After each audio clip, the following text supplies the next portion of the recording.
Merci beaucoup. Donc ce matin, on a parlé de la persistance un peu avec les mains, niveau L1. Et donc là, on va utiliser ce que nous a présenté du coup Vincent pour pouvoir parler de la théorie de la persistance avec les bons outils algébriques. Donc Vincent a dû aller assez vite, vous l'avez vu, il a enclenché la deuxième vitesse. Donc là, on va revenir en première vitesse, mais la pente va être un peu plus raide. Donc il va falloir être bien attentif. Donc je vais commencer avec... Donc regardez-moi bien dans les yeux, d'accord ? Et ne me perdez pas de vue. Ok, donc je vais commencer par 2-3 transparents pour se remettre les idées en place et après je finirai au tableau. Donc la persistance, elle prend en entrée une fonction réelle sur un espace topologique, donc ça on l'a vu ce matin, et puis elle sort une signature, un descripteur qui est soit un code barre, soit un diagramme de persistance. Alors vous remarquez tout de suite que là les diagrammes maintenant ils sont au-dessus de la diagonale et pas en dessous. Donc je vais vous expliquer pourquoi dans une seconde. Donc comme on l'avait vu ce matin, on prenait la famille des surniveaux de la fonction, si vous vous souvenez bien, puis on faisait descendre t de plus l'infini à moins l'infini, et ça c'est un peu pénible parce qu'on est obligé d'inverser l'ordre sur R. Donc je vais prendre cette fois les sous-niveaux et je vais les faire monter de moins l'infini à plus l'infini. La motivation des surniveaux, c'était pour l'application ce matin, et puis pour le fait qu'on parle des pics et non pas des vallées, ce qui était plus sympathique. Mais du coup là maintenant on peut s'affranchir de ça, et du coup on va parler des sous-niveaux. Donc on fait évoluer le niveau t de moins l'infini à plus l'infini, donc le sous-niveau est matérialisé en rouge sur l'espace de départ, ici, sur le domaine de la fonction. Et puis quand t augmente, évidemment le sous-niveau s'agrandit, puis ce qui nous intéresse, c'est pas la géométrie du sous-niveau, mais c'est sa topologie, donc là ça va être vraiment les groupes d'homologie du sous-niveau qu'on va maintenir tout au long du processus. Donc là, dans un exemple comme celui-ci, il n'y a que des composantes connexes par arc qui apparaissent, donc il n'y a rien de très intéressant hormis ça. Voilà. Et puis, on définit du coup un code barre. Chaque barre, en fait, représente la durée de vie d'une composante connexe dans la filtration des sous-niveaux. Et puis, chaque barre peut être représentée, sinon par un point dans le plan. Et donc, notre code barre, qui était un multi-ensemble d'intervalles, devient un multi-ensemble de points. Et ça, on verra demain que c'est utile pour les comparer, comme on l'a vu ce matin. Voilà, donc un autre exemple qui est peut-être plus intéressant. Donc là, la fonction, je ne montre plus le graphe, c'est juste la fonction qui est la distance à un nuage de points dans le plan. Ça, c'est le nuage de points que je vous avais montré ce matin, là, au début. Et je prends juste la fonction distance. Donc c'est une fonction qui est de R2 dans R et qui a x associe la distance à son plus proche voisin, ou à l'un de ses plus proches voisins s'il n'est pas unique. Dans le nuage de points P, c'est le nuage de points, donc c'est l'ensemble des points là qu'on voit en noir. Et x, c'est n'importe quel point du plan. Voilà. Et donc cette fonction-là, si on regarde ses sous-niveaux, c'est des unions de boules.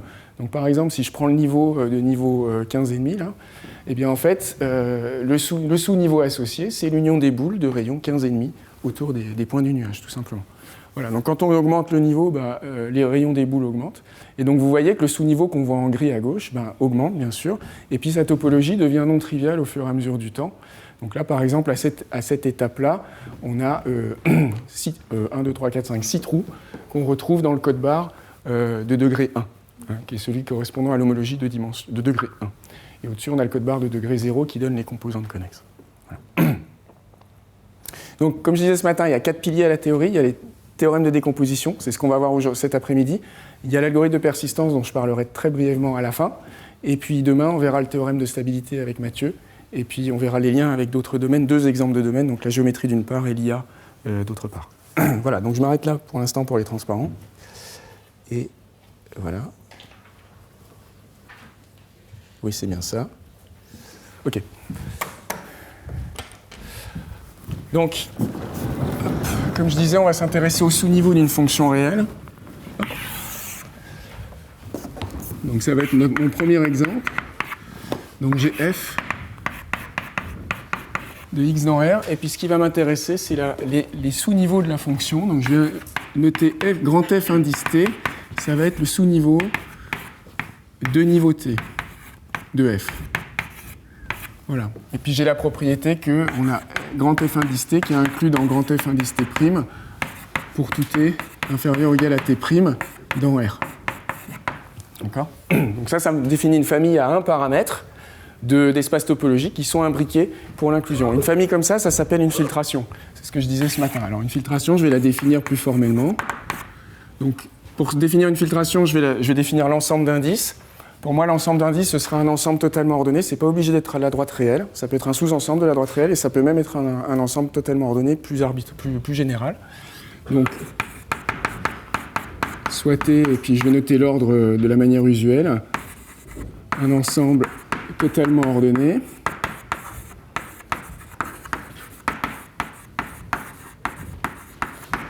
Voilà, et puis une filtration.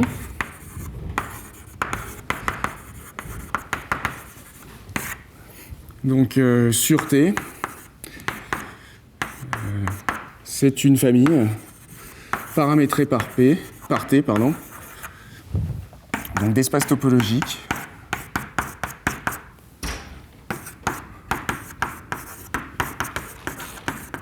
Donc qui est imbriqué pour l'inclusion. Donc tel que, donc on a xt inclus dans xt' pour tout t inférieur à t' dans grand T.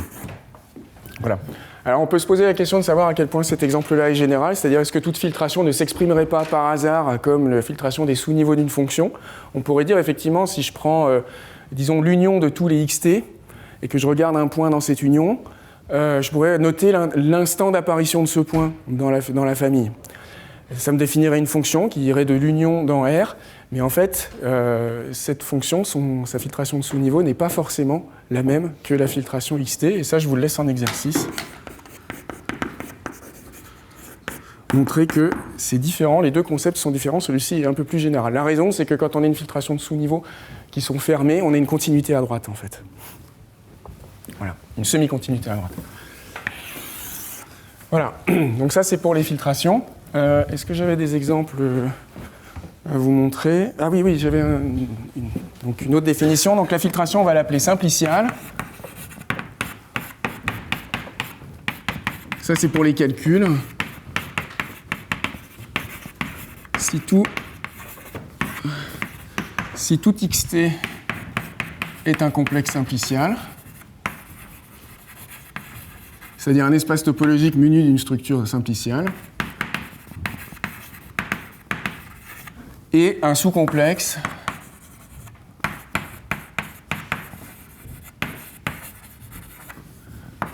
de xt' pour tout t. Voilà, donc sous-complexe, ça veut dire que la structure simpliciale de t, elle peut être complétée en une structure simpliciale de xt', tout simplement. Au niveau de l'inclusion de xt dans xt', c'est purement ensembliste. C'est purement ensembliste, c'est pour ça que voilà. C'est pour ça que un ouvert de xt', c'est pas forcément ouvert de xt, on ne demande pas ce genre de choses. Ah si. Par contre, il faut que la topologie est effectivement. Oui. C'est automatique ou il faut le demander? Non, je pense que c'est pas forcément automatique. C'est vrai qu'on pourrait mettre des topologies distinctes, mais c'est vrai que c'est supposé par défaut que les topologies sont compatibles. C'est une bonne remarque. Oui. Et là, je me permets de préciser qu'on a bien un sous-complexe, parce que quand on a une inclusion d'espace topologique, c'est pas forcément des inclusions d'un complexe simplicio. Les structures simpliciales sont pas forcément compatibles. Voilà. Donc ça, c'est notre point de départ, c'est ces filtrations. Pour les calculs, on prendra des filtrations simpliciales. Pour des cas plus généraux, on prendra des filtrations donc, générales. Donc maintenant, on va s'intéresser à ce qui se passe quand on applique l'opérateur d'homologie à ces filtrations. Donc je vais commencer par un exemple.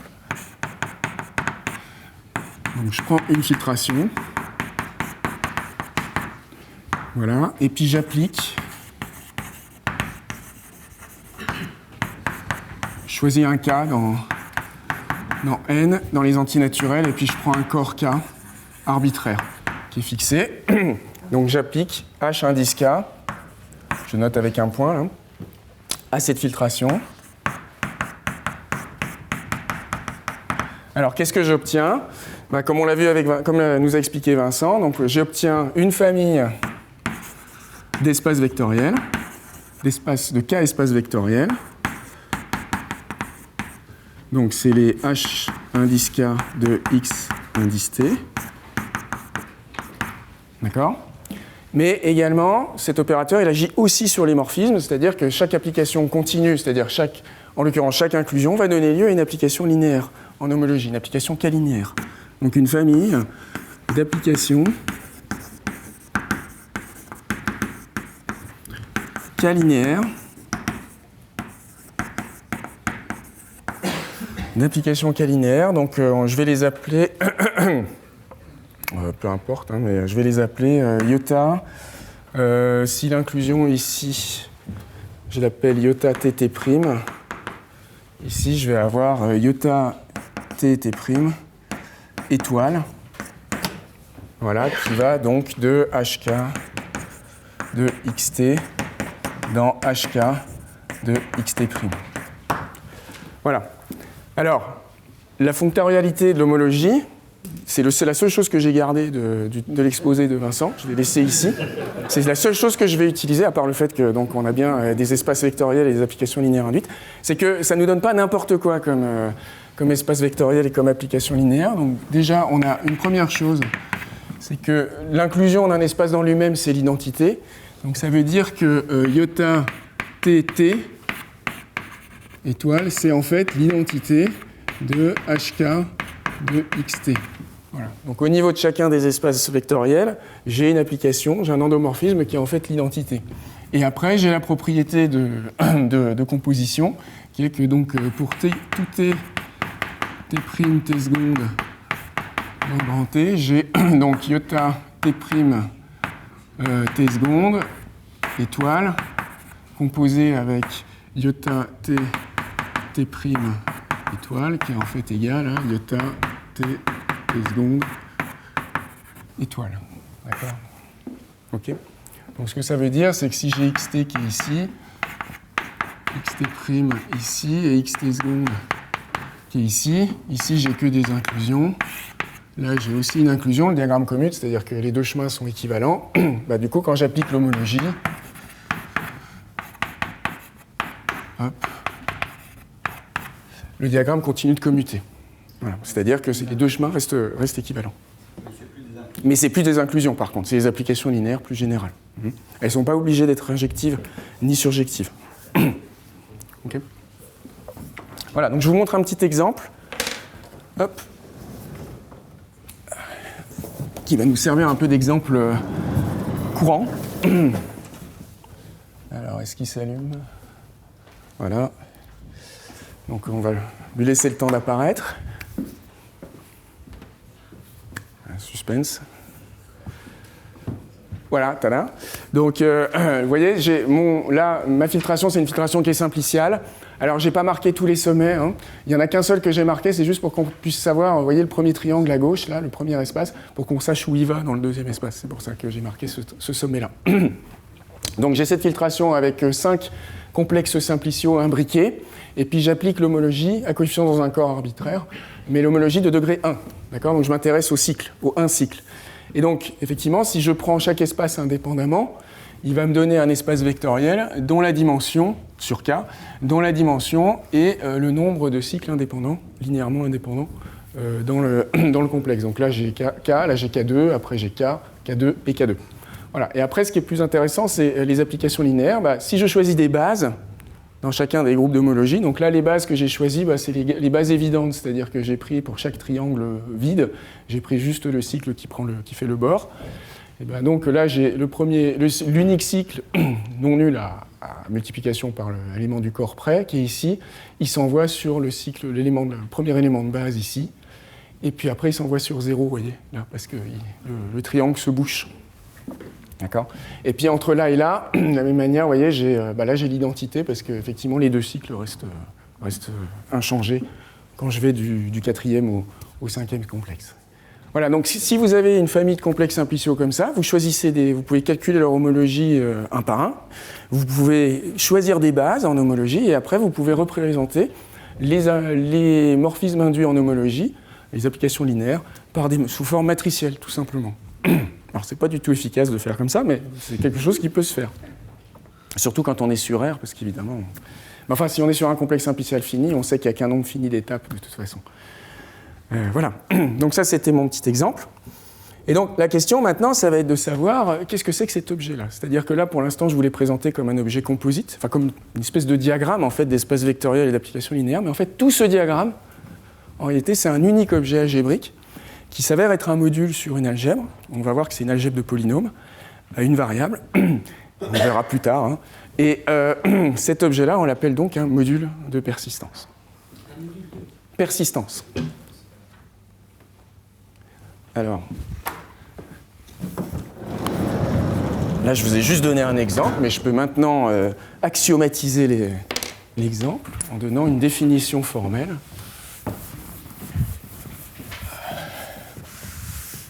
Donc un module de persistance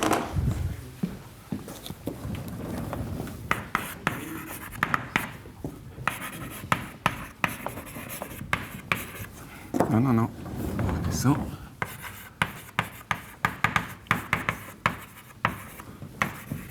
Qu'est-ce que c'est? C'est la donnée d'une famille,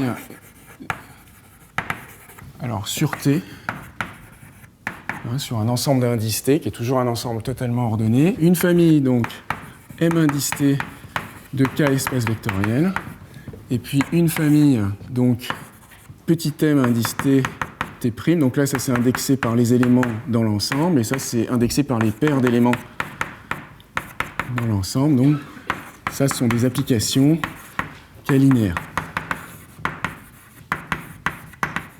Et puis là encore, tel que les deux propriétés qu'on a en haut à droite sont vérifiées. Donc je vais leur donner un petit nom. C'est I et puis 2I ici. Voilà. Donc qui vérifie.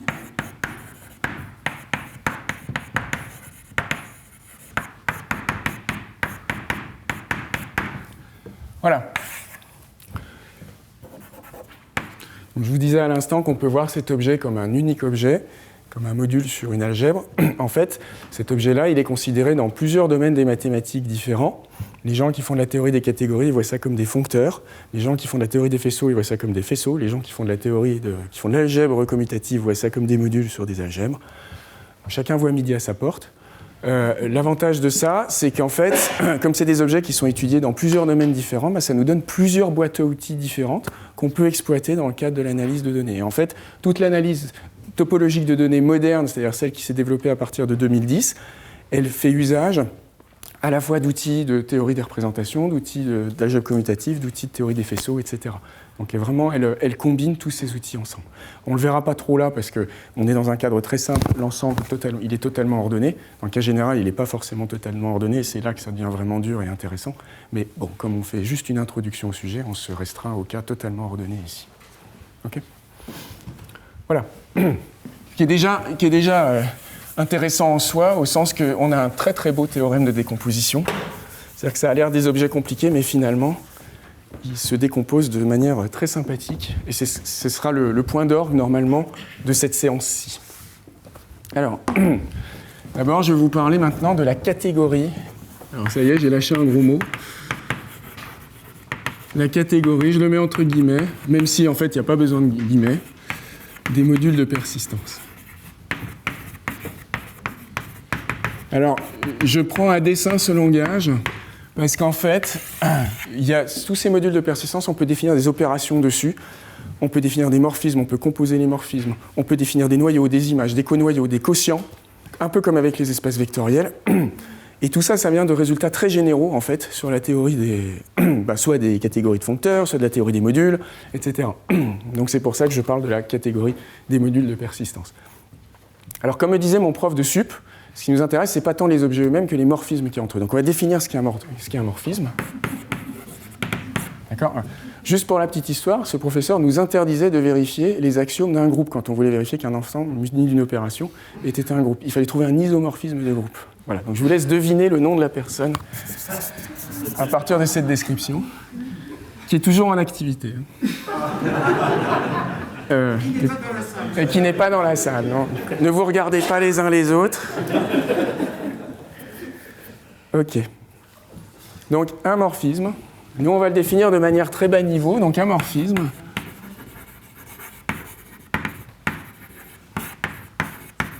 De modules, de persistance, je le mets entre parenthèses. Qu'est-ce que c'est ? Donc, je vais le noter phi de M dans N. Donc, il est donné par... il est donné comme M, c'est une famille d'espaces vectoriels avec des applications linéaires, et N pareil, phi elle-même va être donnée par une famille d'applications linéaires entre ces espaces. Donc, une famille phi indice T, avec, pour tout T, phi indice t va être une application K-linéaire de M indice t dans N indice t. Voilà. Et puis, donc je vais vous montrer un exemple tout de suite, comme ça, ça deviendra clair. Excusez-moi. Je vais prendre un ensemble ordonné avec 2 points. Alors je le note comme ça, juste pour dire que j'ai 2 éléments et que celui-ci est plus petit que celui-là. D'accord ? Et du coup, je vais prendre un premier module là-dessus. Par exemple, je vais prendre K. Et puis je vais prendre, ça va être mon M. Et puis là, je vais prendre un deuxième module, 0, K. Excusez-moi, oui, j'ai utilisé la notation anglaise. C'est grand K. Autant pour moi. Voilà. Donc ça, c'est mon N. Donc un morphisme, ça va être la donnée d'application linéaire à chacune des valeurs de t. Donc là, j'ai t égale, mettons, 0, et là, j'ai t égale 1. D'accord ? Donc là, j'ai phi 0, et là, j'ai phi 1. Et puis, on veut que cette famille, en fait, soit compatible avec les morphismes internes, avec les applications internes des 2 modules. C'est-à-dire qu'on veut que pour tout quadrangle qu'on construit comme ça, le diagramme commute. C'est-à-dire que si je prends un élément ici, rester dans le premier module en transitant de l'indice 0 jusqu'à l'indice 1, puis passer au deuxième module via le morphisme, ce soit équivalent à passer d'abord dans le deuxième module et puis transiter de l'indice 0 à l'indice 1. Alors là, c'est un cas très simple où j'ai un ensemble à 2 éléments, mais ça peut devenir un petit peu plus compliqué. Si par exemple j'ai 3 éléments, je vais avoir par exemple K. Là, je pourrais avoir K2, j'en sais rien, et puis K. Et puis 0, et puis dans ce cas-là, je voudrais que, là j'aurais phi 0, phi 1 et phi 2, et je voudrais que les deux cadrans commutent, ce qui impliquerait que le dernier, le troisième, celui qui est tout autour, commute aussi. Voilà. Donc c'est ça que je veux. Donc je vais le noter là, tel que, donc pour tout t inférieur à t', on n'a que m indice t qui transite via mtt' vers m indice t'. Si je fais ça, et puis qu'après, par phi t', je transite vers n indice t', ce soit pareil que de passer à n via phi t, et puis transitionner donc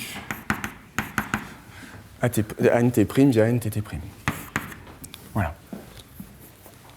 Ça, c'est la définition d'un morphisme de module, de persistance. Et donc là encore, il faut vraiment vous dire, pour ceux d'entre vous qui savent un petit peu ce qu'est un foncteur, les modules de persistance, c'est des foncteurs, et ça, c'est des transformations naturelles entre foncteurs. Pour les gens qui ont l'habitude de voir des modules sur des algèbres, dites-vous que ça, là, il faut me croire sur parole, ça, c'est des modules sur des algèbres, et ça, c'est simplement les morphismes de modules, tels qu'on les définit dans ce cadre-là. Voilà. OK. Donc peut-être, oui, je devrais peut-être compléter votre exemple. Un exemple et un contre-exemple, pour reprendre celui que j'avais fait tout à l'heure. Donc si j'ai ça et puis ça, là par exemple, je pourrais mettre l'identité, et puis là, forcément, je mets 0. Et ça, est-ce que c'est un morphisme de module ? Pardon, j'ai oublié de compléter. Est-ce que c'est un morphisme de module, ça ? Non, malheureusement non, ça ne commute pas. Parce que si je prends l'élément unité ici, je vais passer là, je vais arriver à l'élément unité, et là, je vais arriver à 0 de ce côté-là. D'accord ? Par contre, si je prends 0 ici, je fais l'inverse, j'échange m et n. Là, je prends l'identité de K. Là, évidemment, c'est l'application nulle que j'ai. Et là, ça, c'est bon, c'est un morphisme de module. Voilà, ça commute. D'accord ? Donc ça vous dit une chose, c'est que les ensembles de morphismes ne sont pas forcément symétriques. Entre M et N, il n'y a pas forcément le même ensemble de morphismes qu'entre N et M. D'accord ? Alors justement, le fait que les morphismes soient définis point à point fait qu'ils ont des propriétés intéressantes. Donc, propriété. La composition, comment est-ce qu'on compose les morphismes ? On les compose point à point, tout simplement. Alors, point à point, c'est-à-dire à chaque indice t. On le fait indépendamment. D'accord ? Donc la composition, on a la composition point à point. Je note P à P, d'accord ? Pour simplifier, parce qu'il y a beaucoup de choses qui vont se passer point à point. Donc c'est pour ça que je note P à P. Et elle est évidemment, elle est associative, parce qu'elle est associative sur chacun, dans la catégorie de départ, qui est celle des espaces vectoriels, ok, les applications linéaires. Elle est associative et elle est bilinéaire. Alors ça suppose de dire déjà au départ que, en fait, l'ensemble des morphismes d'un module dans un autre est un groupe abélien. Pourquoi c'est un groupe abélien? Parce qu'il hérite la structure de groupe des morphismes, de l'ensemble des morphismes d'un espace vectoriel dans un autre espace vectoriel. C'est le cas point à point, donc du coup, ça va être vrai aussi globalement. D'accord? Donc on peut parler de la composition comme étant associative d'une part, et puis surtout comme étant bilinéaire en ces deux arguments. Voilà. Donc, alors ce que ça veut dire que point à point, c'est que évidemment, psi composé avec phi en T, ça va être par définition psi T composé avec phi T. Hein. C'est ça que j'entends par point à point. Voilà. Alors on a aussi une notion de sous-module. Donc n sous-module de m. Donc je le note de cette manière-là, avec la notation ensembliste. Si on a n indice t qui est un sous-module de m indice t pour tout t dans l'ensemble, et tel que, alors attention, donc ça veut dire quoi? Ça veut dire que si je dessine, vous voyez, j'ai nt ici, qui s'inclut dans mt, et puis là, quand j'ai un t', il s'inclut aussi dans mt'. Là, j'ai les morphismes internes des deux modules. Et en fait, évidemment, on veut que tout ça commute, hein, parce que on veut qu'en fait, cette inclusion soit un morphisme de module. Donc dire que ça commute, c'est simplement dire que l'application que j'ai ici, c'est la restriction de celle-là à lui. D'accord? Donc tel que n tt', c'est la notation des applications dans mon module n, ce soit en fait égal à la restriction de m tt' à n indice t. Voilà, pour tout t. Pour tout tt', excusez-moi. Voilà, donc ça c'est la notion de sous-module. Ensuite, on a, eh bien, comme tout se peut se définir à point, on peut définir la somme directe. Point à point. Donc m, somme directe n, définie à l'indice t, c'est simplement m indice t, somme directe n indice t. Et puis les morphismes internes de la somme directe, c'est simplement la somme directe des morphismes internes des deux modules, c'est-à-dire que la matrice, c'est les blocs diagonales. D'accord ? Ça, c'est la somme directe. Le produit direct, on peut le définir de la même manière. Et puis on a aussi le quotient. Allons-y. Donc m, alors si n est un sous-module de m, dans ce cas-là, on peut définir le quotient m sur n, et à l'indice t, il est défini comme étant le quotient d'espace vectoriel m indice t sur n indice t. Et les applications qui relient les différents indices, c'est les applications quotient, tout simplement. Alors ça, c'est du fait qu'on a ces diagrammes-là qui commutent. C'est pour ça qu'on peut passer au quotient. Voilà. Ensuite, alors, on peut définir l'image, étant donné un morphisme de module, on peut définir l'image, le noyau, le conoyau d'un morphisme phi. Ils sont définis point à point. Donc par exemple, pour l'image, on a l'image de phi à l'indice t, c'est tout simplement l'image de phi t. Et après, on a tout ça fourni en fait sur l'ensemble des modules de persistance, la structure d'une catégorie, c'est-à-dire, et d'une catégorie même abélienne, c'est-à-dire qu'on va avoir tout un ensemble de propriétés, dont celle que j'ai notée là, plus le fait qu'un morphisme va être un monomorphisme si et seulement si son noyau est nul, il va être un épimorphisme si son conoyau est nul, et ainsi de suite. Donc on a tout un ensemble de propriétés qui sont similaires à celles qu'on a pour les espaces vectoriels, ou pour les modules d'ailleurs sur des anneaux. Et on a toutes ces propriétés-là qui sont déduites du fait que toutes les constructions sont faites point à point, en fait. Voilà. Donc vous pouvez vraiment penser à la catégorie, à l'espace, si vous voulez, des modules de persistance, comme un espace vraiment de modules sur un anneau, en tout cas du point de vue de l'analogie. Je vous montrerai tout à l'heure que c'est vraiment effectivement un espace de modules sur un anneau, mais là pour l'instant au niveau de l'analogie, vous pouvez dire que ça fonctionne exactement de la même manière. D'accord ? Alors je vais vous montrer des exemples quand même, parce que tout ça est un petit peu abstrait. J'avais préparé 2-3 exemples et contre-exemples.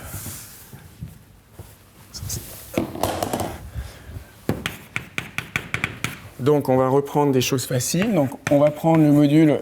Ah, excusez-moi, j'ai encore la notation anglaise en tête. Voilà, donc je prends le module T, c'est encore l'espace de l'ensemble à 2 points.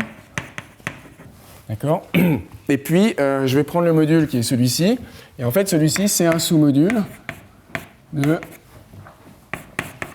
de K flèche K avec l'identité de K ici. Par contre, K flèche 0, c'est pas un sous-module de K flèche K. Pourquoi ça? Parce que si vous prenez ce module-là et que vous voulez vous placer en cet indice-là, vous vous restreignez à ce sous-espace-là, qui est en fait le même, hein, c'est juste le corps, eh bien, l'identité ne se restreint pas à l'application nulle. Là, c'est forcément l'application nulle, puisqu'on va dans 0. Et donc, du coup, ce module-là n'est pas un sous-module de celui-là. Voilà. Et puis maintenant, je peux... Alors, celui-là, c'en est un, donc je vais pouvoir faire le quotient. Donc, allons-y. Hop, faisons le quotient. Voilà. Alors, pour faire le quotient, comme je disais, on le fait point à point. Donc, à l'indice 0, on fait K sur 0, ça donne K.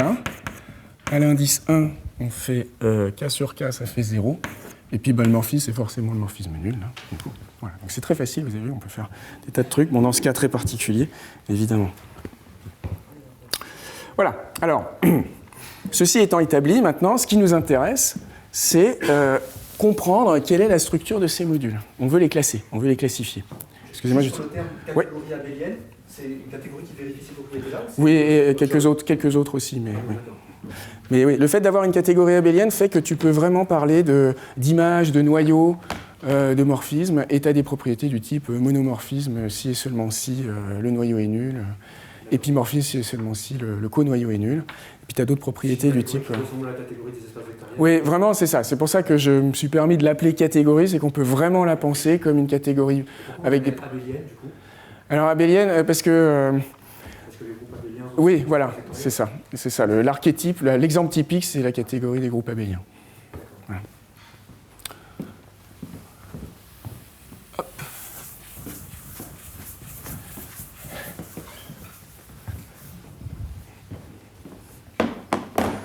Donc notre objectif, c'est de les classifier. Alors, ça doit être un anglicisme classifier, non? C'est classer plutôt. Bon, je vais dire classification des modules de persistance.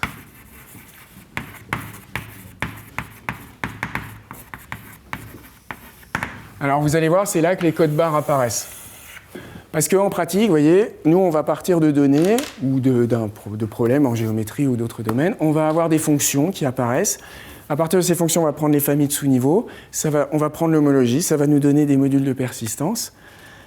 Mais on ne va pas pouvoir travailler directement avec les modules. Il va falloir qu'on utilise des descripteurs pour pouvoir les comparer. De la même manière que Vincent expliquait tout à l'heure qu'on ne va pas travailler directement avec les espaces topologiques pour les comparer brutalement directement, c'est trop dur en général. Donc on utilise des descripteurs, des invariants.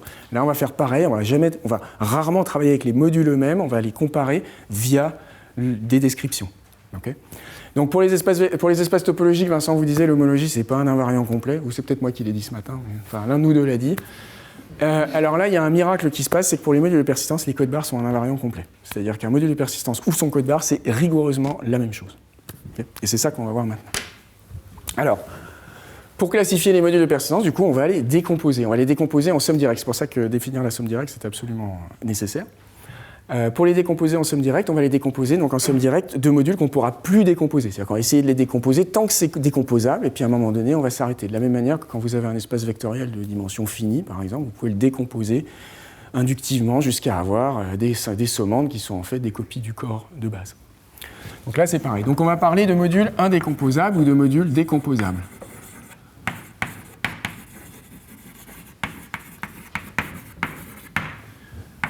C'est un module M, un module décomposable, c'est un module qui, à isomorphisme près, s'exprime comme la somme directe de deux modules A et B, dont aucun n'est nul. Ah, déjà je vais utiliser le terme de module nul. C'est quoi le module nul? Ça, c'est la catégorie abélienne me le fournit. Module nul. Voilà, donc c'est le module qui a que des zéros partout. Voilà, et que des morphismes nuls. Voilà. il a la propriété d'un objet nul, c'est-à-dire que tous les morphismes qui vont dans ce module nul, c'est des morphismes nuls. Tous les morphismes qui partent de ce module nul, c'est des morphismes nuls. Donc il a vraiment le comportement qu'on attend d'un module nul. Donc un module décomposable, c'est un module donc, qui se décompose en une somme directe non triviale en fait. Parce que sinon on pourrait toujours mettre 0 et m ici, et évidemment tout le monde serait décomposable. Donc ça serait de la triche. Voilà, donc ça c'est un module qui s'exprime comme ça, avec A et B, pour un certain A et B, quelconque. Et puis sinon, excusez-moi, la définition est très mal exprimée, là, mais c'est pas grave, M est indécomposable. Donc je vous laisserai soit lire les notes de cours, soit remettre les choses dans l'ordre. Donc soit M un module, il est décomposable s'il existe AB tel que, et sinon il est indécomposable. OK ? Et alors la grande question, c'est quels sont les modules indécomposables ? Voilà. Ça, c'est quand on fait de l'algèbre commutative ou quand on fait de la théorie des représentations, on se pose toujours la question, on est dans une catégorie, on se demande quels sont les objets qu'on ne peut pas décomposer. Voilà. Donc, la grande question ici, quels sont une indécomposable, ou quels sont les modules au singulier, quels sont les modules indécomposables. Alors rappelez-vous, je vais vous donner un exemple. On va regarder ensemble un exemple. Soit T égale l'ensemble à un élément. Est-ce que vous pouvez identifier la catégorie de modules de persistance sur cet ensemble ? Est-ce que vous pouvez me dire quelle est cette catégorie ? Très bien, c'est les espaces vectoriels, tout simplement. Puisqu'il n'y a pas de morphisme interne, on a juste, chaque module est défini par un unique espace vectoriel qui est l'espace vectoriel qu'on associe à ce point. Donc ça, en fait, du coup, les modules de persistance, alors je ne sais pas comment je vais les appeler, mais persistance T, dans ce cas-là, c'est la même chose que les K espaces vectoriels. Et donc dans ce cas-là, on sait très bien que les K espaces vectoriels se décomposent toujours en somme directe de copies du corps. Et du coup, on connaît les indécomposables. Il n'y en a qu'une seule, en fait, d'indécomposable. D'accord ? C'est juste le corps, l'espace qui est isomorphe au corps. Voilà. Alors ça nous donne un petit indice sur ce qui va se passer quand on va avoir plus d'éléments dans notre ensemble T.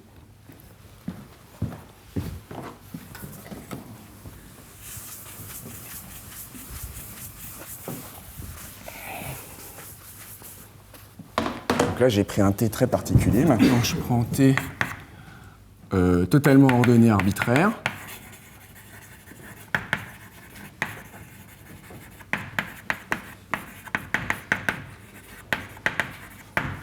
Alors, à votre avis, quelle tête auront les modules indécomposables sur un T arbitraire ? Vous voyez, sur un T, juste un point, ce qu'on faisait, c'est que l'indécomposable, on associait K à ce point.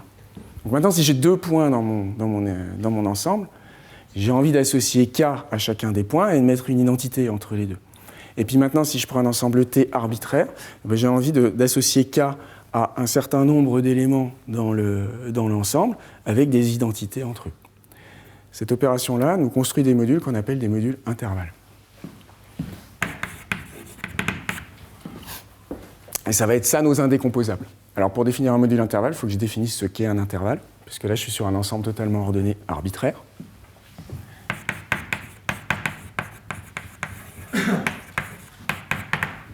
C'est un sous-ensemble. Au sens de la théorie des ensembles, de l'ordre, c'est simplement un sous-ensemble de T qui est convexe pour l'ordre, c'est-à-dire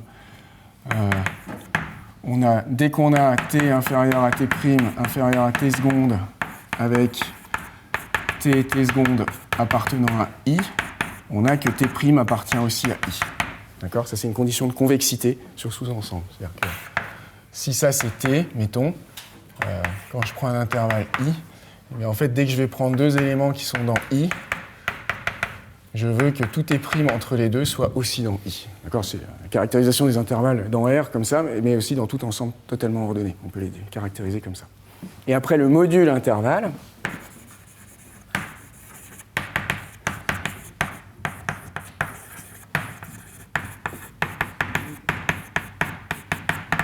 donc je l'appelle grand K indice I, grand K indice grand I. D'accord? Alors, à l'indice T, il va valoir K si T est dans grand I et 0 sinon. Et après, les morphismes internes de ce module, donc ça va être quoi? Ça va être l'application donc K grand I indice T dans K grand I indice T'. Ça va être l'identité de K ou 0. Et l'identité de K, c'est seulement si et seulement si, enfin du coup je vais mettre si là, si T et T' sont tous les deux dans I, et 0 sinon. D'accord? Alors là, je vous montre un exemple. Est-ce que je peux... Oui, non, je vais vous montrer un exemple ici. Donc, exemple. Donc ça, c'est une définition. Je vous montre quelques exemples. Donc les modules que j'avais écrits là-bas, c'était des modules, enfin quasiment tous des modules intervalles. Donc j'avais, par exemple, K, 0.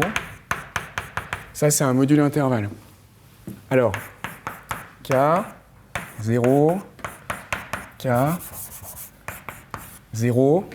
Est-ce que c'est un module intervalle, ça? Non. Parce que ça, c'est l'ensemble des indices où il est non nul. C'est pas un intervalle. Très bien. Et d'ailleurs, ça va se décomposer. Il va y avoir une première sommande qui aura juste ce K-là, elle restera à 0. Une deuxième sommande qui aura juste ce K ici, elle reste à 0. Voilà. Ensuite, qu'est-ce que j'ai d'autre comme exemple? K, 0, 0. Et là, je mets l'application nulle. Est-ce que c'est un module intervalle, là? Non, parce que ça enfreint cette règle qui dit qu'on doit avoir l'identité qui relie les différentes copies de K. Voilà, donc vous pouvez vraiment penser à un module intervalle comme étant, si ça c'est votre ensemble totalement ordonné, vous avez votre intervalle ici, et en fait, en dehors de l'intervalle, vous n'avez que des zéros, et puis dans l'intervalle, vous n'avez que des copies de K qui sont reliées par des identités. Voilà. Alors, ceci étant posé, petit exercice pour ce soir, si vous vous ennuyez. Alors, c'est noté aussi comme exercice dans les notes de cours, je suis désolé, il n'y a pas la solution. En fait, si, mais elle est en commentaire dans le source LaTeX, donc vous ne l'avez pas. Mais c'est vraiment pas dur, c'est vraiment quelques lignes. Montrer que tout module intervalle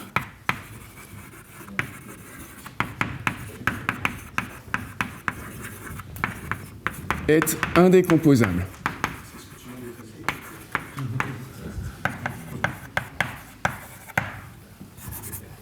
D'accord? Alors un algébriste, vous répondrez, c'est évident, l'anneau d'endomorphisme d'un module comme ça, il est isomorphe au corps, donc forcément c'est indécomposable. Voilà. Alors je ne vous demande pas une preuve comme ça, vous pouvez le faire de manière très pédestre. En fait, vous regardez, alors je ne vais peut-être pas vous donner toute la solution, mais votre module là, il est défini, il est de dimension locale, soit 0, soit 1. D'accord? Donc s'il s'exprime sous la forme A, somme directe B, comme la dimension est additive sur les sommes directes, si vous regardez maintenant où sont les supports, c'est-à-dire les endroits où A est non nul et les endroits où B sont non nuls, c'est forcément à l'intérieur de l'intervalle que A et B sont non nuls. Et vous pouvez enregistrer partout où A est non nul, partout où B est non nul. Et ensuite, il suffit de dire que ni l'un ni l'autre n'est entièrement nul, donc forcément il y a un élément où A est non nul, un autre élément où B est non nul, ils sont comparables. Et après, vous n'avez plus qu'à regarder le morphisme qui relie ces deux indices-là. Il vaut 0 dans A, puisque A est non nul ici, mais il est nul là. Il vaut 0 dans B, parce que B est nul ici et pas nul là. Du coup, il vaut forcément 0 dans la somme directe, alors qu'il ne vaut pas 0 dans le module intervalle. Voilà. C'est ce qui était au tableau tout à l'heure. Oui, d'accord, très bien. Écoutez, voilà, c'est parfait. La solution était déjà au tableau. Voilà. Bon, alors ça c'est bien. Ça nous identifie quand même un certain nombre d'indécomposables. Mais la grande question, c'est de savoir, est-ce que c'est les seuls indécomposables? Alors je prends les paris dans la salle. Qui pense que ce sont les seuls indécomposables? C'est une grande question.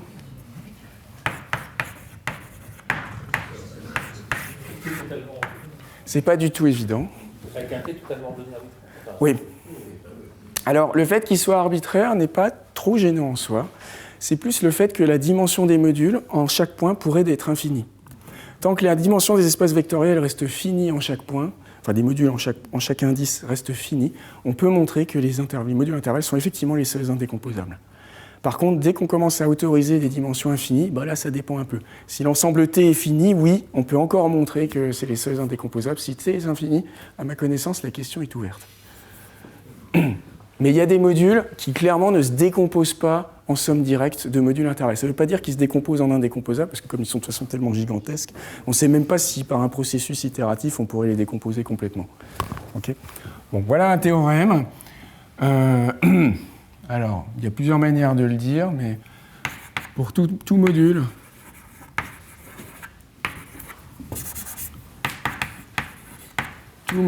M de persistance sur T, donc lui totalement ordonné, je vais l'indiquer comme ça, se décompose de la manière suivante, donc M est isomorphe à une grosse somme directe.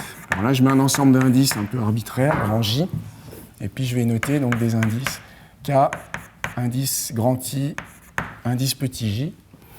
Voilà, donc ça c'est un module intervalle supporté sur un intervalle grand I, indice petit j, que je ne précise pas, et simplement l'intervalle change avec l'indice qui est ici. Donc il existe un ensemble d'intervalles indexés par cet ensemble grand J, tel que mon module se décompose en somme directe des modules intervalles associés. Pas tout à fait. Je vais y venir, mais oui, tu as raison, tu anticipes un tout petit peu, mais oui, ça dit comme ça, c'est faux. Hein. Enfin, en tout cas, c'est... Alors, se décompose de la manière suivante, dès que soit T est fini, et ça c'est un théorème de Maurice Auslander des années 70, je ne sais plus quelle année précisément, soit M est PDF. Alors PDF c'est point à point de dimension finie. Ce que ça veut dire, c'est M indice T est de dimension finie pour tout T. Et ça, c'est un théorème de William Crowley-Beauvais.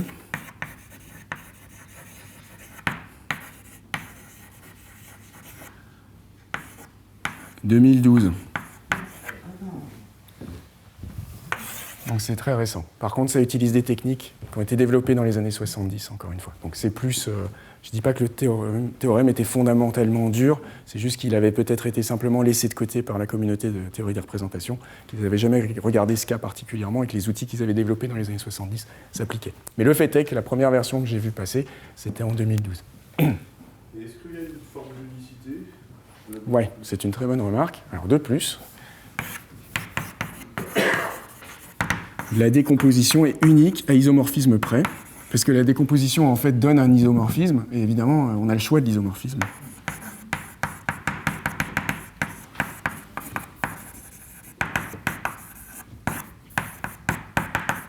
À iso près. Alors évidemment j'ai utilisé la notion d'isomorphisme entre modules. Un isomorphisme c'est un mono-épimorphisme, c'est un morphisme qui est à la fois donc, injectif en chaque indice et surjectif en chaque indice, qui est formé d'isomorphisme point à point. D'accord ?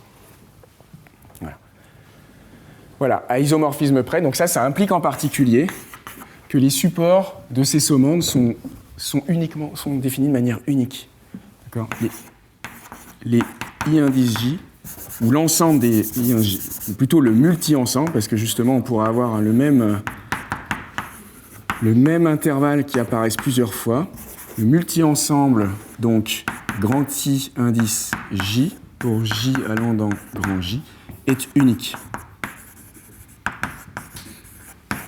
Pour M, pour chaque M. Voilà. J'espère que c'est lisible. Voilà, donc vous voyez, on a démarré d'objets qui étaient quand même assez exotiques. Finalement, on se ramène à un théorème qui rend les choses très très simples, parce qu'en gros, les modules de persistance, vous pouvez les remplacer par leur code barre. Et c'est de là que viennent les codes barres des fonctions. Tiens, d'ailleurs, je vais donner un exemple. je vais l'utiliser comme exemple. Hop. On va combiner ce résultat avec le tout premier exemple qu'on a donné. Là, on prenait les sous-niveaux d'une fonction Et puis on va confronter ça à ce qu'on avait vu ce matin, où on avait un peu galéré, il fallait des tas de conditions sur la fonction. Donc maintenant, on va combiner ça donc, avec l'exemple de tout à l'heure. Maintenant, je prends une fonction f d'un espace topologique dans R. Je fais quasiment aucune hypothèse, notamment f, elle n'a pas besoin d'être continue. D'accord ? Je vais simplement faire l'hypothèse quand même que la dimension des sous-niveaux, de l'homologie en degré 0 des sous-niveaux, donc H0 de grand F indice T, est finie. D'accord ? Donc ce que je veux, c'est qu'il y ait un nombre fini de composantes connexes dans chacun des sous-niveaux de la fonction. Ce qui n'est pas une condition anodine, mais enfin, ça n'a rien à voir avec les conditions qu'on a mises ce matin, de continuité et autres. On avait besoin de X compact, ou si c'était pas compact, il fallait quand même avoir des conditions plus fortes sur F. Là, on fait juste cette hypothèse-là. Alors, eh ben, D de F, enfin B de F est bien défini. Il est défini en appliquant ce théorème au module de persistance induit en homologie par la filtration des sous-niveaux de la fonction. Maintenant, je vais définir le code barre, donc B d'un module, sans parler de fonction. Là, j'oublie l'exemple, je rebranche ici. Le code barre d'un module, c'est en fait le multi... c'est ça, en fait, c'est le multi-ensemble des intervalles. Voilà, code barre. Et puis, du coup, si T égale R, dans le cas où l'ensemble, c'est la droite réelle, dans ce cas-là, chaque intervalle ici s'exprime de manière unique, comme avec un intervalle avec 2 bornes. Et donc, dans ce cas-là, je peux définir le diagramme de persistance de mon module. C'est le multi-ensemble des points AB, tel que, alors j'ai l'intervalle AB dans mon code barre, mais alors l'intervalle, il peut avoir des bornes soit ouvertes, soit fermées des deux côtés.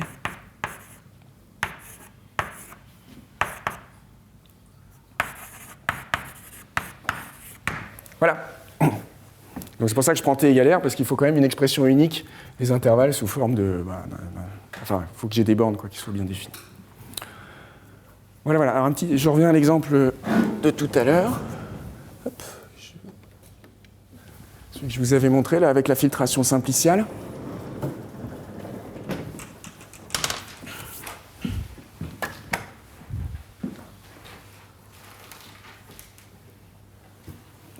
Oups. Oula. C'est pas moi. Ah. Ok, merci. J'ai rien fait.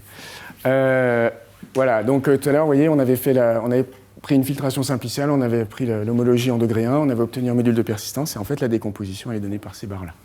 Okay. Et en fait, les bases que j'avais choisies, elles n'étaient pas anodines. Si on regarde, ces bases donnent la décomposition directement, puisque cet intervalle-là, il est donné par ce générateur, le générateur donné par l'unité, l'élément unitaire dans K, qui se propage jusqu'ici. Après, il meurt en arrivant là, donc ça donne cette barre. Ensuite, le deuxième élément de base, ici, il démarre ici, il va jusqu'au bout, il dure indéfiniment. Et puis là, il y a un deuxième élément de base qui arrive ici et qui vit jusqu'au bout. Donc en fait, le choix de base avait fait qu'on pouvait lire la décomposition, en fait, décomposer le module directement. Ce n'est pas le cas en pratique. En pratique, vous avez des bases qui sont ce qu'elles sont, et en gros, il va falloir faire un pivot de Gauss pour aligner les bases, les rendre toutes compatibles les unes avec les autres pour pouvoir faire apparaître le code barre. Voilà. Alors, donc, en parlant de l'algorithme, je vais en parler tout de suite, du coup, comme ça, ce sera fait. Donc, comment est-ce que ça fonctionne ? Donc, comme disait... On part donc d'une filtration simpliciale comme celle qu'on a ici. Souvent, on la voit, là pour le coup, on la voit comme une fonction sur un unique complexe simplicial. C'est ce qu'on voit ici. Donc là, chaque simplex a été identifié par sa valeur de fonction. Okay. Alors, il se peut qu'il y ait plusieurs simplexes qui aient la même valeur de fonction. Dans ce cas-là, on élimine les égalités d'une manière ou d'une autre. On choisit un ordre total sur les simplexes qui est compatible avec le préordre donné par les valeurs de fonction. Et donc, on construit la matrice de tous les opérateurs de bord en même temps, ceux en degré 0, 1, 2, et c'est tout, là, ici. Donc, vous avez en colonne chacun des simplexes du complexe qui apparaît une fois. Ils sont dans un ordre qui sont donnés encore une fois par les valeurs de fonction. Et puis, on les voit réapparaître aussi chacun en ligne. Et après, là, vous avez des coefficients dans la matrice. Quand je mets une étoile, ça veut dire que le coefficient est non nul. Vous pouvez imaginer que le corps, c'est z sur 2z. C'est le corps à 2 éléments, comme ça. Voilà, c'est 1, en fait, les étoiles. D'accord ? Donc là, par exemple, 4, c'est une arête, et là, comme sommet, son bord, c'est les sommets 1 et 2. Donnés par les sommets 1 et 2. Donc vous avez cette matrice-là, et puis la matrice qui est donnée ici, celle de l'opérateur du bord, elle vous donne un module de persistance qui est représenté sous forme matricielle aussi, mais les bases ne sont pas forcément compatibles, donc il faut bidouiller la matrice. Et pour ce faire, on va utiliser un pivot de Gauss qui va nous la mettre en forme normale de Smith, mais seulement échelonnée en colonne. C'est une version faible de la forme normale de Smith. Échelonné en colonne, ça veut dire qu'en fait, dans chaque colonne, il y a un pivot, chaque colonne non nulle, il y a un pivot qui est en fait l'entrée de la colonne la plus basse qui est non nulle. Donc là, le pivot, c'est lui. Là, le pivot pour cette colonne, c'est lui. Et là, c'est lui. Et en fait, la forme échelonnée en colonne implique que les pivots sont tous sur des lignes distinctes. Donc à partir de là, vous pouvez lire le rang de la matrice, par exemple, extrêmement facilement. D'accord ? Puisque c'est le nombre de colonnes non nulles. Puisqu'elles sont de fait linéairement indépendantes, les unes des autres. Et en fait, la magie, alors je ne vous explique pas pourquoi, mais la magie, c'est que ces pivots vous donnent également les intervalles. Alors, chaque pivot, en fait, vous donne un appariement entre une colonne et une ligne. Et là, par exemple, celui-ci, il apparie la ligne 3 avec la colonne 5. Et ça s'interprète de la manière suivante. On imagine qu'on construise le complexe simplicial itérativement en insérant les simplexes les uns après les autres, par ordre des valeurs de fonction. Donc vous insérez d'abord le sommet 1, puis le sommet 2, puis le sommet 3, puis l'arête 4, et ainsi de suite. Quand vous insérez l'arête 4, quand vous insérez l'arête 5, excusez-moi, parce que c'était l'exemple que je donnais, l'arête 5, qu'est-ce qu'elle fait ? Elle connecte 2 et 3. C'est-à-dire que 3, qui a été inséré après 2, est éliminée en tant que composante connexe indépendante. Elle devient dépendante de 2. C'est-à-dire que 2 et 3, en tant que chaîne, en tant que zéro chaîne, deviennent homologues l'une à l'autre. Elles deviennent linéairement dépendantes. Voilà, donc c'est ça que dit ce pivot. Et donc, quand vous avez une paire comme ça, par exemple, donc 3 et 5, ça vous dit que le cycle créé à l'insertion du simplex dont on est sur la ligne, qui était de dimension, la dimension de ce simplex, donc en l'occurrence 0 ici, est tué par l'insertion du simplex dont on est dans la colonne. Donc ça vous donne l'intervalle 3 fermé, virgule 5 ouvert. De la même manière, vous avez un intervalle 6 fermé, 7 ouvert, un intervalle 2 fermé, 4 ouvert. Et effectivement, si vous regardez, si vous reconstruisez ce complexe simplicial en insérant les simplexes par ordre croissant de valeurs de fonction, effectivement, quand vous insérez 3, il est tout seul dans son coin, il crée sa propre composante connexe. Quand vous insérez 5, ça tue cette composante parce que ça la relie à 2 qui est plus âgée. Quand vous insérez 6, ça relie 3 et 1, mais 3 et 1 étaient déjà reliés, vous voyez. Donc ça crée un cycle qui après va être tué parce qu'il va être bouché par l'insertion du triangle 7, ce qui est noté par ce pivot-là. Alors dans toute cette affaire, le fait d'avoir une forme échelonnée en colonne fait qu'on a un vrai appariement entre deux sous-ensembles des simplexes, et il reste parfois des simplexes qui ne sont pas appariés. Et ces simplexes-là, ils créent de l'homologie et qui n'est jamais détruite. Donc là, par exemple, on a le simplexe 1, le sommet 1, qui a été inséré tout au début, il n'a jamais été apparié. Vous voyez, il n'est sur aucune ligne de pivot, aucune colonne de pivot. Donc ça veut dire qu'à l'insertion de ce simplex, il a créé un cycle qui n'a jamais été tué. Donc dans la décomposition, on rajoute l'intervalle 1, plus l'infini.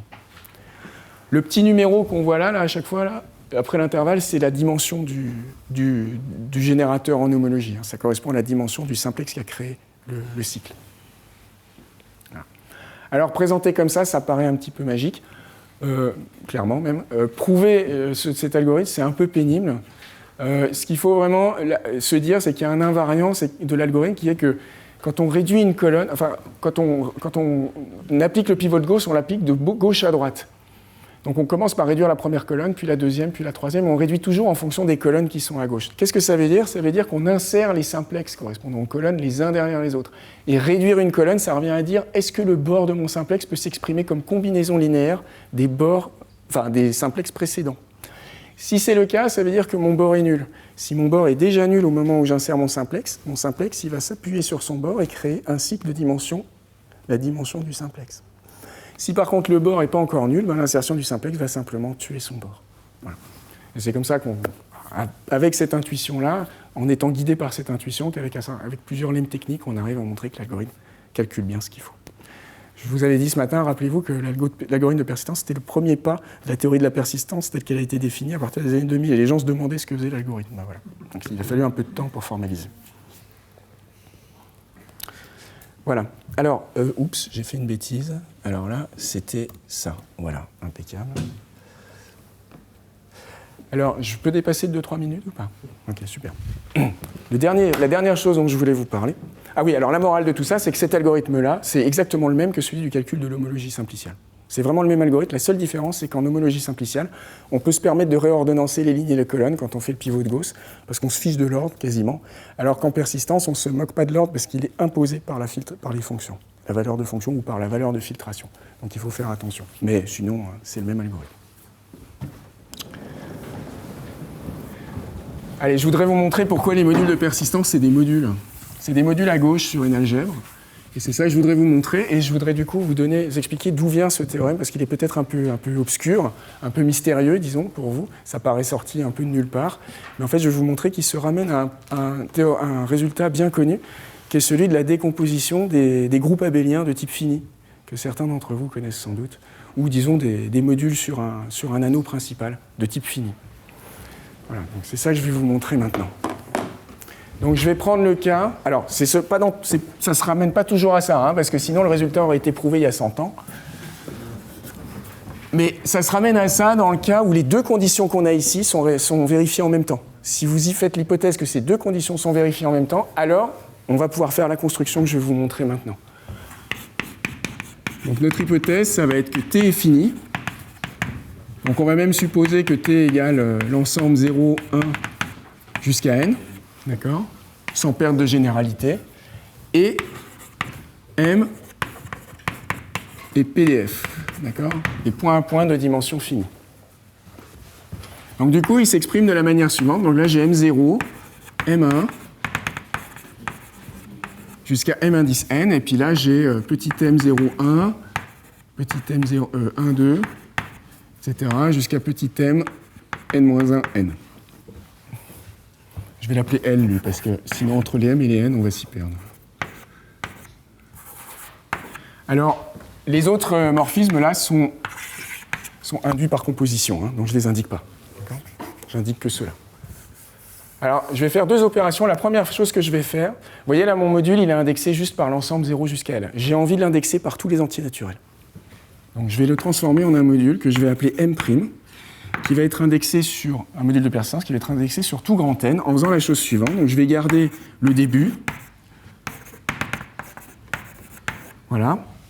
Et après, je vais juste boucler, comme un disque rayé. Je vais répéter ML, ML, et je vais mettre des identités ici.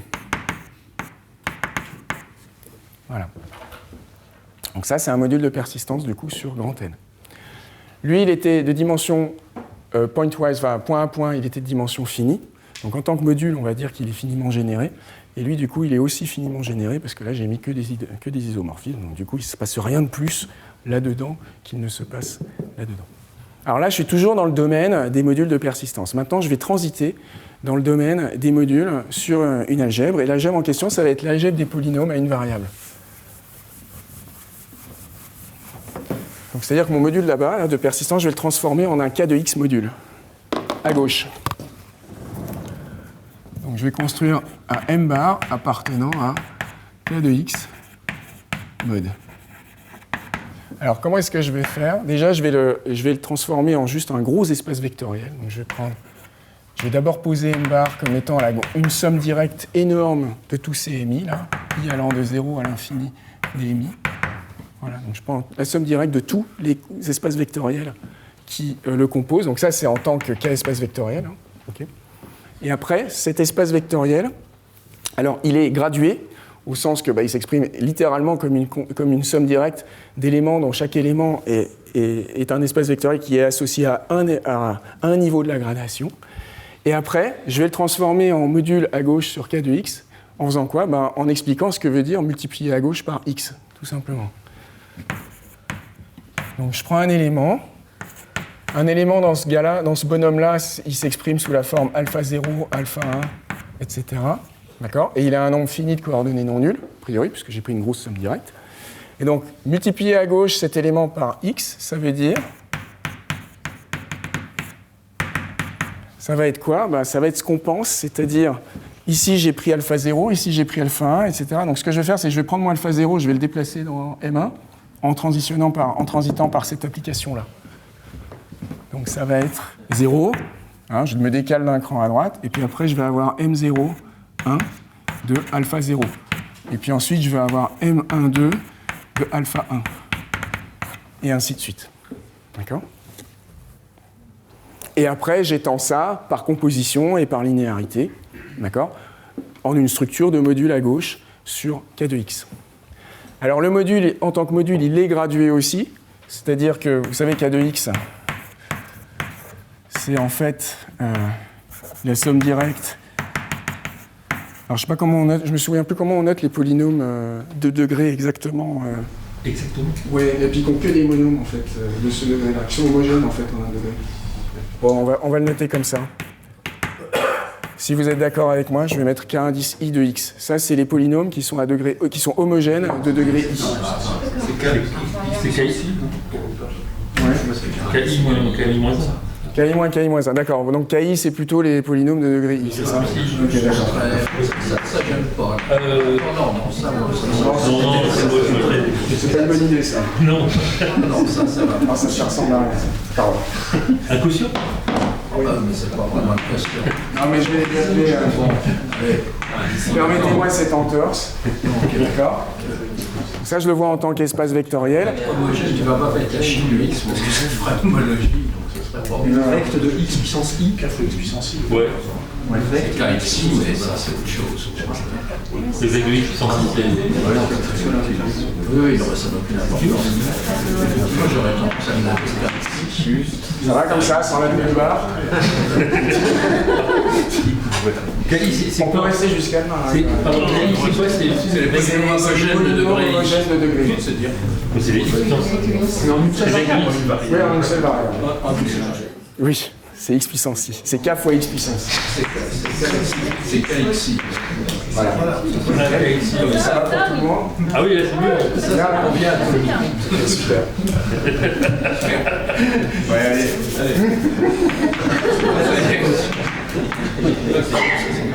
Ça va comme ça? Ok. Mais c'est vrai que c'est plus logique comme ça. C'est bien. Donc, ok. Donc c'était l'instant humour.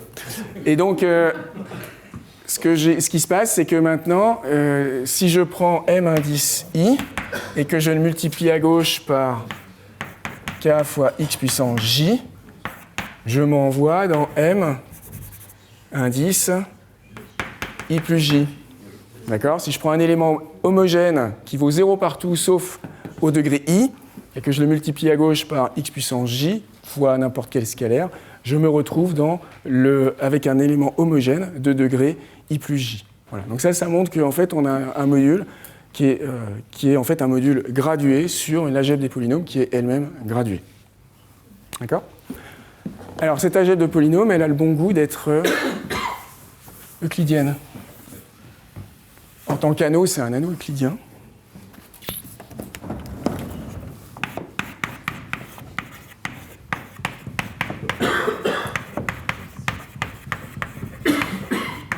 Et il y a un résultat très connu qui est de dire, alors et M, enfin M bar, il est finiment engendré. Donc je vous passe les détails, mais l'intuition c'était ce que j'avais dit tout à l'heure, c'est-à-dire qu'on commence par un module M qui lui avait que des espaces vectoriels de dimension finie sur un ensemble fini, et la manière dont on l'a étendu n'a pas créé d'autres générateurs. Donc il est de toute façon finiment engendré, M bar. Et du coup, ça veut dire que M bar se décompose de manière unique en une somme directe de groupes cycliques, donc certains de rang fini, d'autres de rang infini. Et du coup, pas de rang fini, excusez-moi, certains finis et d'autres infinis. Et du coup, hop, je peux l'écrire comme ça. Voilà, donc là j'ai une partie libre, qui est dans le cas de X. Et puis je vais avoir une partie torsion,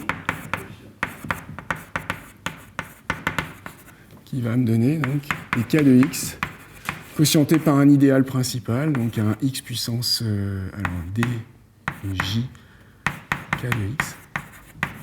Mais attention, comme je suis dans le cas gradué, là ici j'ai un X puissance J, et puis là ici j'ai un X puissance J aussi. Voilà. Alors, donc ça c'est un théorème qui est bien connu. Dans le cas des groupes abéliens, vous remplacez simplement K de X par Z, et vous avez le théorème de décomposition des groupes abéliens de type fini. parce que les groupes abéliens sont aussi des modules sur Z. Donc, du coup, ce que ça nous donne ici, chaque sommande de la partie libre nous donne un intervalle de ce type, et puis chaque sommande de la partie torsion nous donne un intervalle de type AI, AJ, AJ plus DJ. Voilà. Donc évidemment, ça c'est sur N tout entier. Maintenant, il n'y a plus qu'à restreindre sur l'ensemble 0 jusqu'à L, si je me souviens bien. Et vous prenez donc la trace de ces intervalles sur l'ensemble 0 jusqu'à L. Et vous avez votre décomposition. Donc ce théorème de décomposition, il n'est pas magique. Il vient de ce théorème-là, dans le cas où les deux hypothèses sont vérifiées en même temps. Voilà. Si vous n'avez pas les deux en même temps, c'est beaucoup plus compliqué à montrer. Mais au moins, on n'est pas dans la pensée magique, là. On est vraiment dans le... Enfin, pas dans la pensée magique, mais ça ne descend pas du ciel, là, pour le coup. Le fait qu'on ait rajouté une infinité de copies du dernier NJ, ça n'empêche pas que ça reste quand même finiment engendré. Je veux dire, Oui, ça reste finiment engendré. Et en fait, si tu as une autre manière d'étendre ton module, c'est de mettre que des zéros au-delà de L. J'aurais pu étendre en mettant que l'espace vectoriel nul après L. Et ce qui serait passé à ce moment-là, c'est que j'aurais pas eu de partie libre, j'aurais que de la torsion. Mais je voulais montrer ce résultat-là dans toute sa généralité pour avoir à la fois une partie libre et une partie de torsion. C'est pour ça que j'ai fait comme ça. Mais oui, le fait d'avoir que des identités fait que... Le dernier espace vectoriel, il est finiment engendré, donc toute la suite est finiment engendrée en réalité. C'est parce qu'en fait, la valeur d'un truc détermine... Voilà, exactement. Et comme on a mis des identités, en fait, le dernier espace vectoriel détermine toute la suite du module de persistance. Voilà, je m'arrête là. Je vous remercie.